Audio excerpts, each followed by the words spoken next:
नमस्कार। मैं सुनील कुमार आपका स्वागत करता हूं आपके अपने चैनल क्या ऐसा होता है में। दोस्तों, जैसे कि 8 मई की दर्श अमावस्या है, हमारे धर्म के अनुसार, हमारे शास्त्रों के अनुसार अगर किसी भी इंसान के जीवन में किसी भी तरह की समस्याएं चल रही हैं तो उनसे संबंधित कुछ ऐसे दिन मौजूद होते हैं। अमावस्या को ज्यादातर पितरों की शांति के लिए माना जाता है कि अमावस्या को पितरों का श्राद्ध करने से या पितृदोष की पूजा करने से उनके पितृ बहुत ज्यादा प्रसन्न होते हैं, आशीर्वाद देते हैं। दोस्तों, जीवन में जिस तरह की समस्याएं होती हैं उनके कुछ ना कुछ समाधान तो है, लेकिन हमें पहले से उनके बारे में पता चल जाए तो ज्यादा अच्छा रहता है। हमारे देश में अधिकांश लोग ऐसे होते हैं जो अपने धर्म में ही विश्वास नहीं करते। कब तक? 40 साल तक। 40 साल के बाद वो लौट कर भी आते हैं।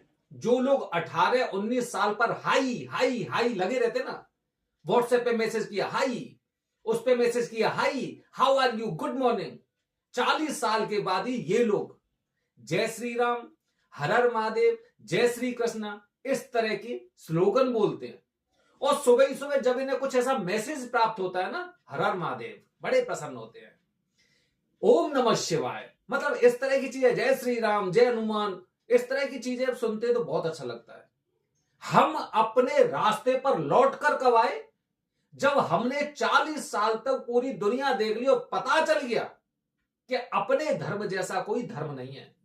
अगर हम 20 साल पहले से इन सब चीजों को मानते तो निश्चित रूप से हमें बहुत फायदा होता और जो कष्ट और जो परेशानी हमें झेलनी पड़ रही है वो शायद हमारे जीवन में आती नहीं। दोस्तों, कुंडली में एक समस्या होती है, सूर्य और चंद्र की युति।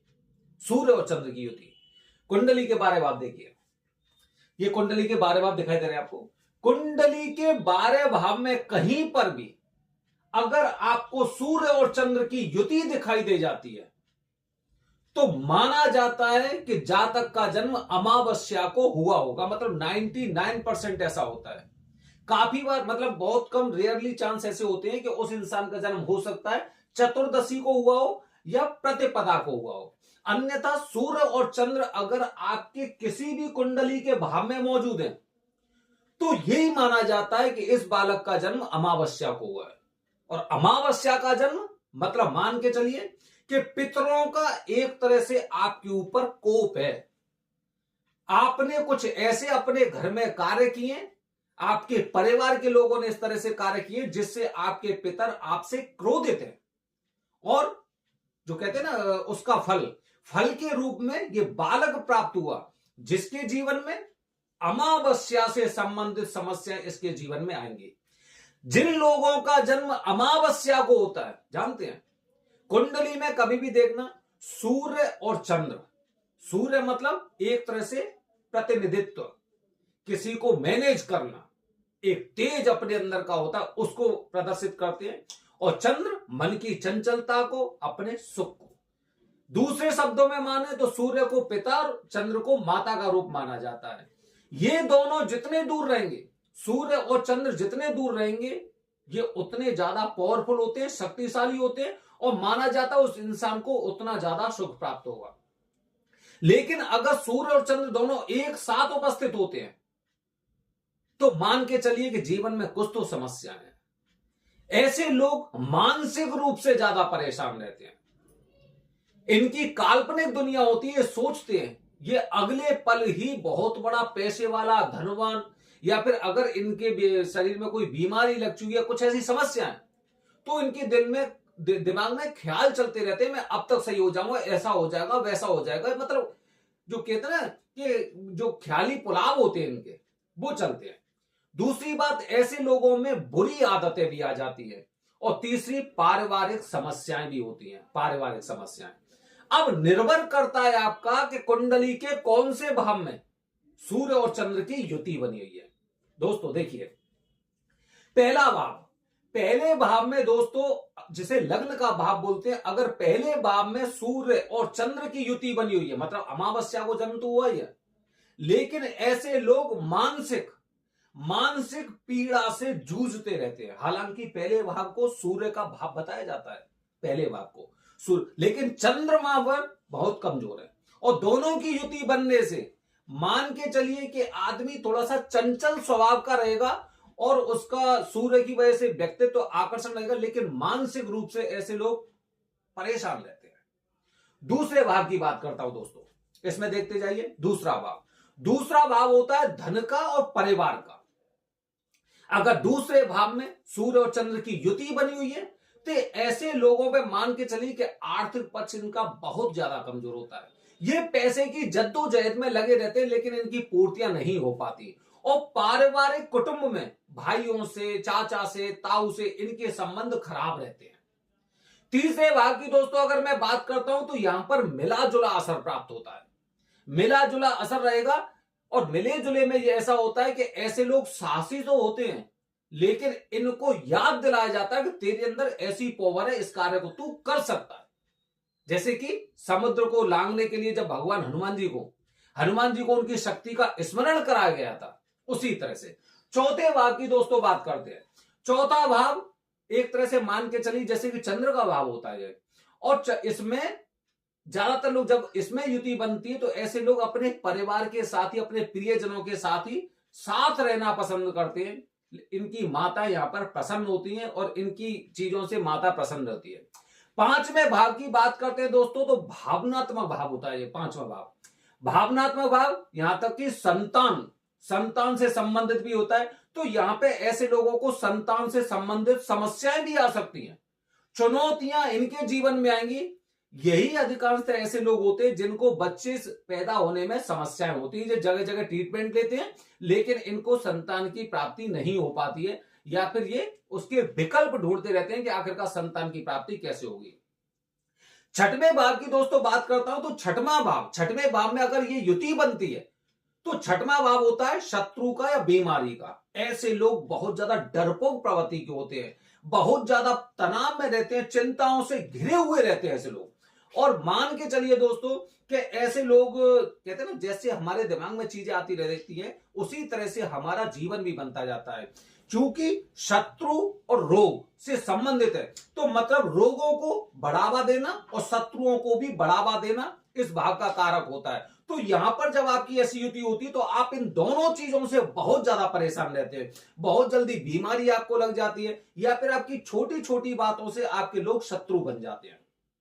ठीक है, सातवें भाव की दोस्तों बात करता हूं। सातवें भाव में अगर सूर्य और चंद्र की युति बन रही है तो सातवां भाव होता है पार्टनरशिप का या दाम्पत्य जीवन का। यहां पर आपको समस्या आने वाली है, पत्नी से आपके संबंध खराब रह सकते हैं, शादी में विलंब हो सकता है आपकी में, या फिर आप मान के चलिए कि तलाक तक की नौबत आ सकती है। तो क्योंकि अमावस्या का जो अंधेरा है ना, वो कहीं ना कहीं जिस भाव में ये अंधेरा पैदा कर रहा है उस भाव में आपको कष्ट झेलना पड़ेगा। आठवें भाव की बात करता हूं दोस्तों तो आठवां भाव होता है आयु का। हमेशा मन में एक डर बने रहना, एक अनजाना सा डर बना रहता है। काफी लोग ऐसे होते हैं जिन्हें कुछ अजीबोगरीब सपने आते हैं।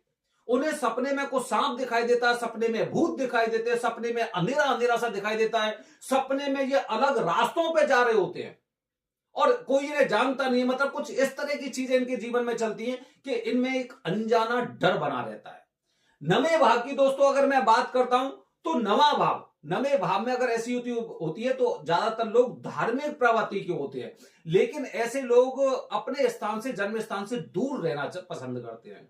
अगर 10वें भाव की दोस्तों बात करता हूं तो 10वां भाव हमारा बिजनेस, कारोबार, इससे संबंधित होता है। अगर यहां पर सूर्य चंद्र की उपस्थिति बनी हुई है तो निश्चित रूप से आप प्रतिनिधित्व करने वाले हो, लेकिन समस्या यह आ रही है कि वहां पर आपको निराशा मिलती है, क्योंकि चंद्र ने आपकी प्रतिनिधित्व क्षमता को खत्म कर दिया है, कम कर रहे हैं। तो यहां पर आपको ऑफिस में रोजगार से संबंधित चुनौतियों का सामना करना पड़ सकता है। मौके आपके हाथ में आने वाले होते हैं, लेकिन वो पूरी तरह से नहीं आ पाते। आप पे उंगलियां उठाई जाती हैं, आपके काम को लेकर उंगलियां उठाई जाती है। 11वें भाव की बात करता हूं दोस्तों तो 11वां भाव होता है लाभ का। आर्थिक पक्ष को मजबूत। यहां पर सूर्य और चंद्र की युति होने से आर्थिक पक्ष आपका हो सकता है मजबूत आप बनाने का प्रयास करेंगे, लेकिन उसके लिए आपको जद्दोजहद करनी पड़ेगी, इतनी मेहनत करनी पड़ेगी। और ऐसे लोग थोड़े से कंजूस प्रवृत्ति के होते हैं, क्योंकि इनका उद्देश्य होता है रईस बनने का। इनकम जिस हिसाब से इनकी आ रही होती है वो मेहनत करते ना, अगर आप 50 मेहनत करेंगे तो आपको 25 फल प्राप्त होता है, 30 फल प्राप्त होता है। अगर आप 100% अपना वो लगाते हैं, मेहनत करते हैं, तो 100% में मान के चलिए दोस्तों कि आपको वहां पे करीब 50 या 60% उसका फल प्राप्त होता है। तो यहां पे आपको बहुत ज्यादा जद्दोजहद करनी पड़ेगी, बहुत ज्यादा मेहनत करनी पड़ती है आपको। अगर हम अंतिम भाग 12वें भाग की बात करें दोस्तों, तो ये होता है खर्चे का, व्यय का। अब व्यय आपका कैसे होगा? बुरी संगत से, बुरी लतों से, खुद को नुकसान करना, और ऐसी आदतें आपके अंदर आ जाती हैं। ऐसे लोग ज्यादातर हो सकता है कि बहुत ज्यादा लाभ प्राप्त करने के लिए बहुत ज्यादा नुकसान कर लेते हैं। आपने देखा होगा मार्केट में इतनी स्कीम आती हैं, स्कीम जैसे कि अभी बाइक बोर्ड की आई थी, या फिर कुछ इस तरह की, पैसा करिए डबल हो जाएगा, इस तरह की चीजें होती ना। ये लोग उन पचड़ों में बहुत जल्दी पड़ जाते हैं, क्योंकि उनको बहुत जल्दी लाभ होता है और उसमें इन्हें नुकसान झेलना पड़ता है। तो दोस्तों, सूर्य और चंद्र की युति अगर किसी भी इंसान की कुंडली में, आज ही देख लो, साल में एक बार मुहूर्त आता है दर्श अमावस्या का, जो कि 8 मई की है। अगर आपकी कुंडली में कहीं पे भी सूर्य और चंद्र की उपस्थिति हो रही है, या फिर आपको पता नहीं, आपके परिवार वाले आपको बता रहे हैं कि आपका जन्म अमावस्या को हुआ है, किसी भी अमावस्या को, तो उसके लिए चाहे आप सोमवती अमावस्या का इंतजार मत करना, आप उसके लिए शनि अमावस्या का इंतजार मत करना, क्योंकि पूरे साल में सर्वश्रेष्ठ अमावस्या को जन्म हुए वाले लोगों के लिए, मुक्ति के लिए, लाभ प्रदान करने के लिए दर्श अमावस्या को सर्वश्रेष्ठ बताया जाता है। वैशाख के महीने में कृष्ण अमावस्या को दर्श अमावस्या बोला जाता है, जो 8 मई की है। तो अगर आपकी जिंदगी में कुछ इस तरह की समस्याएं चल रही हैं, तो निश्चित रूप से आपको इस दिन पूजा करनी चाहिए। पितृदोष से संबंधित पूजा करिए या त्रिपिंडी श्राद्ध करिए। सर्वश्रेष्ठ स्थान ध्यान रखना दोस्तों, सर्वश्रेष्ठ स्थान त्र्यंबकेश्वर, हमेशा ध्यान रखना, पितृदोष के लिए त्र्यंबकेश्वर या फिर उज्जैन महाकालेश्वर। अगर आपको पिंडदान करना है, गया जी जाइए, प्रयागराज जाइए, काशी जाइए, कहीं पे भी जाइए, ठीक है। लेकिन पितृदोष को सदगति प्रदान करने के लिए, पितरों को सदगति प्रदान करने के लिए, पितृदोष को खत्म करने के लिए ये स्थान सर्वश्रेष्ठ है। दोनों स्थान उज्जैन और त्र्यंबकेश्वर। दोस्तों, आने वाली वीडियो में बता रहा हूं, उज्जैन में आप कालसर्प दोष की पूजा करने जाते हैं ना, बाबा जी आपको एक पोटली देते हैं, ये आपकी पूजा की सफलता की गारंटी है। देखिए ये पोटली आपको कैसे मिल सकती है।